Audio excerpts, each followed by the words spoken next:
Now, Ukrainian President Volodymyr Zelensky has said that he plans to speak with US President Donald Trump today, a day after Trump's phone call with Russian President Vladimir Putin. Zelensky said that Putin's agreement to stop striking energy infrastructure in Ukraine was at odds with reality. For more on this, let me go across to my colleague Ghazali. Ghazali, we saw the Trump-Putin call taking place yesterday.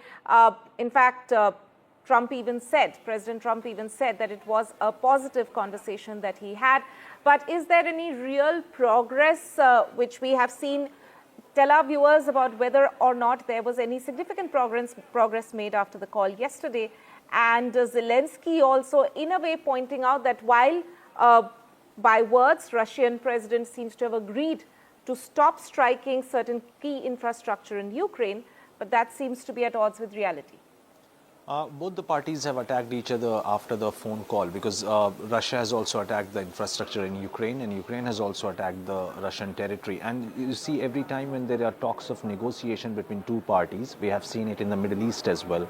And when they are closing into the ceasefire deal, or when they are actually going to implement it formally, before that both the parties try to harm each other or try to take the maximum out of each side.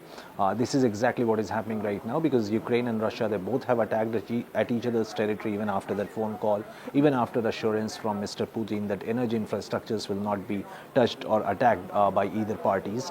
But now in the last 24 hours, things have also changed. Mr. Zelensky has now said that he will speak to Mr. Trump for progressing the ceasefire talks. Meanwhile, Russian military has issued a statement saying that it is Ukraine which is a kind of obstacle before reaching the ceasefire, because Ukraine is responsible for not observing or not following the ceasefire rules and regulations. So it will go on for a while until Mr. Trump brings both the parties to the table for negotiation. It is very likely to happen in the Middle East, as announced by the White House after that telephone call between Mr. Putin and Mr. Trump. So more clarity will come on the schedule of the talks after Mr. Zelensky makes that phone call to Mr. Trump today, as he has announced.